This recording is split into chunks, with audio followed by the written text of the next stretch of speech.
بسم اللہ الرحمن الرحیم نحمدہ ونصلی علی رسولہ الکریم۔ زکوٰۃ کے بارے میں کچھ معروضات آپ کے سامنے رکھنے ہیں۔ سب سے پہلے تو یہ سب کو معلوم ہی ہے کہ زکوٰۃ کے مختلف نصاب ہوتے ہیں۔ اگر کسی کے پاس سونا ہے تو وہ 7.5 تولہ ہونا چاہیے، کسی کے پاس چاندی ہے تو 52.5 تولہ ہونا چاہیے، اور کسی کے پاس پیسے ہیں تو وہ 52.5 تولہ چاندی کے برابر ہونے چاہیے۔ اس وقت چاندی کا جو حساب ہے تو وہ 1100 روپے فی تولہ ہے۔ تو یہ چاندی کا حساب ہے 1100 روپے فی تولہ۔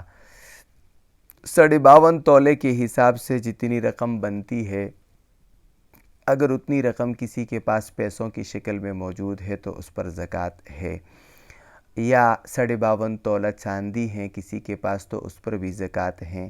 اسی طرح اگر 7.5 تولہ سونا ہے تو اس پر بھی زکوٰۃ ہے۔ یہاں تک تو بات بالکل صاف ہے، کلیئر ہے۔ لیکن اب سوال یہ ہے کہ اگر کسی عورت کے پاس 2 تولہ سونا ہے مثلا، یا 3 تولہ سونا ہے، تو کیا اس پر زکوٰۃ ہے یا نہیں ہے؟ یہ اس وقت کا ایک اہم ترین سوال ہے، اور اس کا جواب ہمارے پشاور کے ایک بہت ہی معروف ادارے جامعہ عثمانیہ نے دی ہیں، اور جہاں بڑے بڑے مفتیان اعظام اور علماء کرام موجود ہیں، اور ان کے بڑے حضرت مولانا مفتی غلام الرحمن صاحب زیدہ مجدہم ہیں۔ انہوں نے اس بارے میں جو فتویٰ دیا ہے وہی آپ کے سامنے پیش کرتا ہوں۔ مفتی غلام الرحمن صاحب نے اس مسئلے میں جو جواب دی ہیں، جو فتویٰ دیا ہے، اس کا نام ہے ضم بالاجزاء۔ ضم بالاجزاء کیا ہوتا ہے؟ ضم عربی میں کہتے ہیں ملانے کو، اجزاء کہتے ہیں حصوں کو، مطلب حصوں کو ملانا۔ یہ مفتی غلام الرحمن صاحب لوگوں کا فتویٰ ہے۔ ان کے فتوے کا مطلب یہ ہے کہ اگر کسی خاتون کے پاس مثلا 3 تولہ سونا ہے تو اس پر زکوٰۃ آنے کا طریقہ کیا ہوگا؟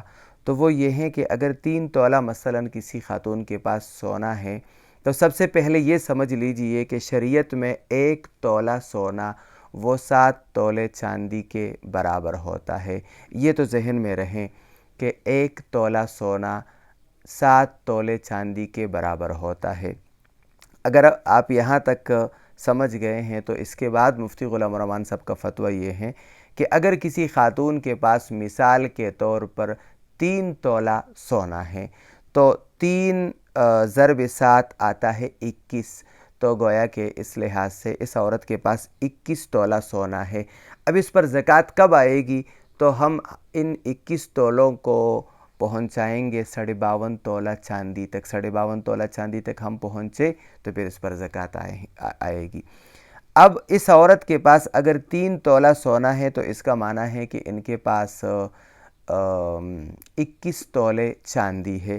اب جب ان کے پاس 21 تولے چاندی ہے، اب 52 تولوں سے 21 تولے آپ مائنس کر لیں، جتنا اس کے بیچ میں رہتا ہے، مطلب 21.5 کے بعد 52 تولے چاندی تک جو بنتا ہے، جتنے تولے بنتے ہیں، مثال کے طور پر اگر 20، 30، 40 اور 50، 30 تولے یہ ہو گئے، اور 1 تولہ مثلا 32.5 تولے ان کے پاس ہونے چاہیے اس صورت میں۔ تو اگر 32.5 تولے ان کے پاس اب جو بچ گئے تو وہ یہ ہے کہ چونکہ 3 تولہ ان کے پاس سونا تھا، وہ ہم نے کہا کہ 21 تولے کے برابر ہیں۔ اب ان کو چاہیے کہ ان کے پاس 32.5 تولے مزید چاندی ہو، تو یہ صاحب زکوٰۃ ہوگی یا صاحب نصاب ہو جائے گی۔ اب جیسے میں نے عرض کیا کہ 1 تولہ چاندی وہ 1100 روپے اس کی قیمت ہے۔ اب آپ 32 کو 1100 میں ضرب دیجئے تو جو قیمت آئے گی، جتنے پیسے آئیں گے، تو اگر یہ رقم اس خاتون کے پاس موجود ہیں، اگر ہم 32 کو 1100 میں ضرب دیتے ہیں، مثال کے طور پر یہ کچھ بنتے ہیں، کوئی 35,000 بنتے ہیں، میں فار ایگزامپل بتا رہا ہوں، اگر یہ 35,000 بنتے ہیں اور 35,000 اس خاتون کے پاس موجود ہیں، 3 تولہ ان کے پاس سونا ہے، 35,000 اس کے پاس روپے ہیں، تو اگر اس طرح ہے تو پھر اس پہ زکوٰۃ آئے گی، اور اگر اس طرح نہیں ہے تو پھر یہ مطلب یہ صاحب نصاب نہیں ہے۔ اس مسئلے کو جو عنوان دیا گیا ہے اسے ضم بالاجزاء والا مسئلہ کہتے ہیں۔